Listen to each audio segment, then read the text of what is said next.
welcome back to my channel. So today's video is going to be a part 3 of my 3-part series on making my hybrid tail. So I'm going to show you how I made my individual scaled fabric and silicone hybrid tail without a fluke, so it's flukeless.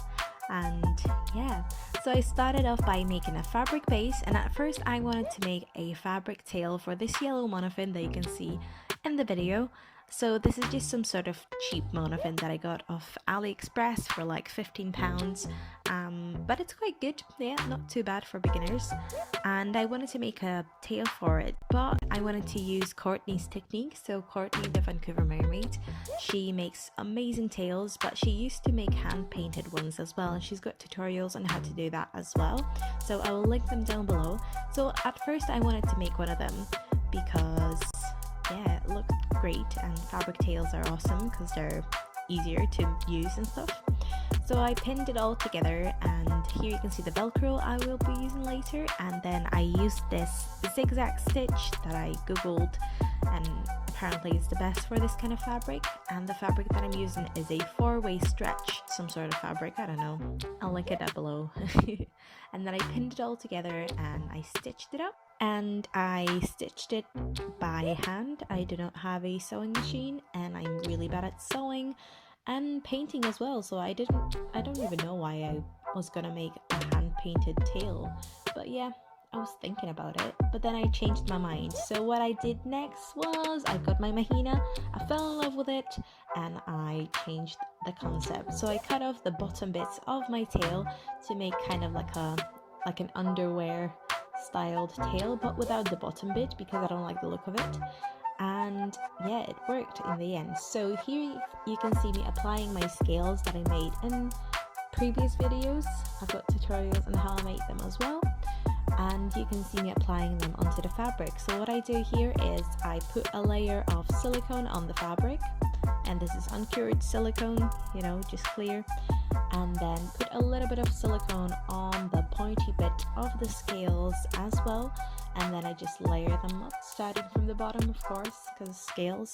And this process takes ages, but the reason why I wanted to make a individual scales, yeah, that's what I'm talking about. The reason why I wanted to make individual scaled tail was because I love that seamless look. And last tail that I made, I didn't really like the seams that much, and I kind of messed up, and yeah, I wasn't really happy with the look. And you could see that it was just 2 pieces of silicone glued together. But with the individual scales, it kind of goes around and it's more 3-dimensional. And my favorite part with the finished tail is that you can stroke it and all the scales lift up a little bit, and it's just such a cool feeling. I don't know, it's really satisfying. So yeah, of course you can skip this part if you want to, because this is just me gluing my scales onto the tail, and it takes forever, because it did take forever. It took me at least a few months to make all of this and put it all together, but don't worry, I was also working full time, so it's not that bad, I guess. And of course you can see me binge watching, I think it was Big Bang Theory in the background there. So yeah, just gluing my scales, doing my thing.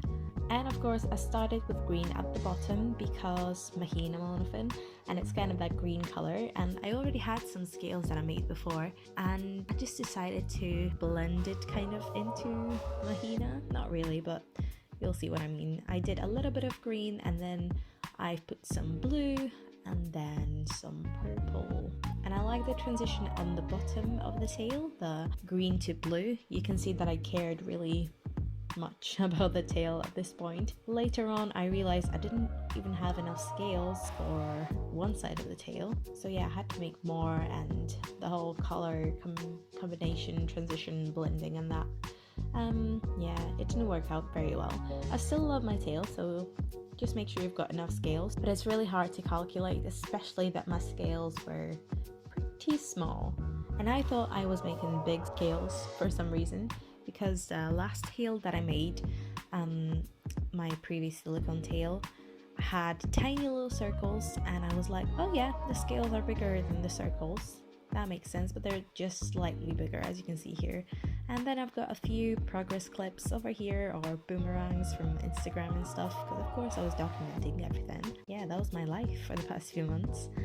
And you can see some little rhinestones on some of the scales. So yeah, I've decided to put a few rhinestones here and there. I was gonna do it on every single scale. I noticed a few of them coming off, and they don't come off easily by any means. You have to be really harsh with it and rub it and pull it and stuff. But I just, as soon as I saw the first one come off, I was like, oh, I'm not gonna put any more. And here you can see my dorsal fin. Now that was a good question because I wasn't sure if I liked it or not, especially here. I thought it looked like a dinosaur kind of. And also it's not in the center. What am I doing, Angelica? But oh well. So I pinned it and I thought about it, and then I decided to just go for it because why not, you know? I kind of treated this tail as an experiment and a learning curve because I don't know, it's just so much fun. And yeah, and it wasn't too expensive because I used the cheap silicone. So this is how I glued my scales onto the tail. I used little bits of fabric and I used the silicone to kind of attach them to my little fins. This clip is amazing. Can you see me doing it the absolutely wrong way? What the heck? I have them pinned properly 2 seconds ago, and then when it comes to gluing them, I decided to do it the wrong way around. But don't worry, I realize it just now, I guess, and then I do it the right way. Thank God I realized before the the silicone was cured. But yeah, this is my dorsal fin, and it's so cool. Floppy. Yeah. And I made the little fins the same way as I make my scales.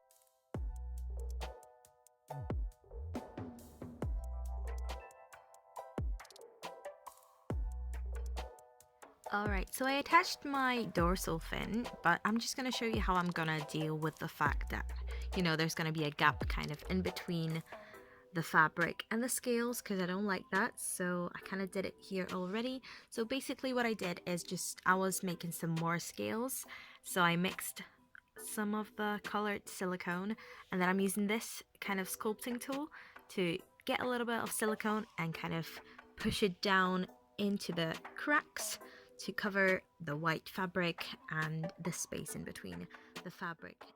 And then I added some skin colored, let's say, scales to the top of my tail, and I cut off the extra fabric and I made sure the Velcro works and stuff.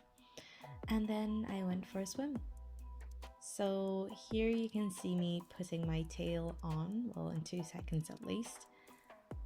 And yeah, it's a process. So I sped it up for you and I cut off the boring bits. You can see how I struggled with my mahina. Well, not really, but it just takes a bit of time. And then you can swim. And I'm going to do a separate video on kind of like a review of my own tail, which is probably sounds weird, but I want to tell you all the things that I would do differently and what's good about it, what's bad about it. I'm not going to rave about it because it's not like for sale or anything. But yeah, it's all a learning curve and an experience, I guess. Oh, and in case you're wondering, that black thing on top of my tail, that's just my swimsuit because I wear this really high-waisted swimsuit bottoms. So yeah, it's not the tail. Probably should have worn something different so you can see the tail and how it transitions into the skin and stuff, but oh well. And of course I filmed it all by myself. That's why the camera is shaky, because I just stuck it on the side of the pool. And yeah. And of course the colors are way more vibrant than you can see on the video, and it looks way better. Oh, but it looks so cool underwater because you can still see all the individual scales and how three-dimensional they are.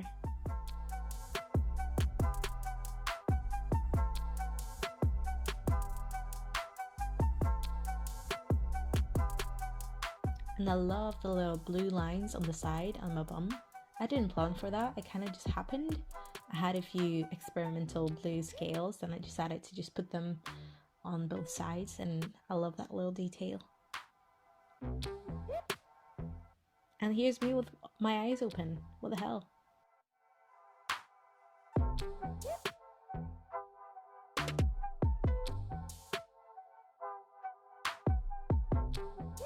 Oh, and that's just the story of my life, really. That bubble. Yep.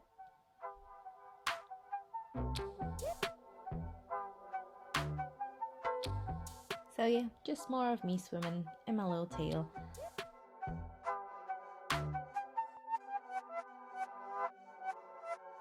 So the tail floats when you take it off. So yeah, that is it for today's video. I hope you guys enjoyed it. Don't forget to give it a thumbs up. If you did, let me know if you have any questions, and I will be making a review of my own tail very soon. But for now, that is it, and I'll see you soon. Bye!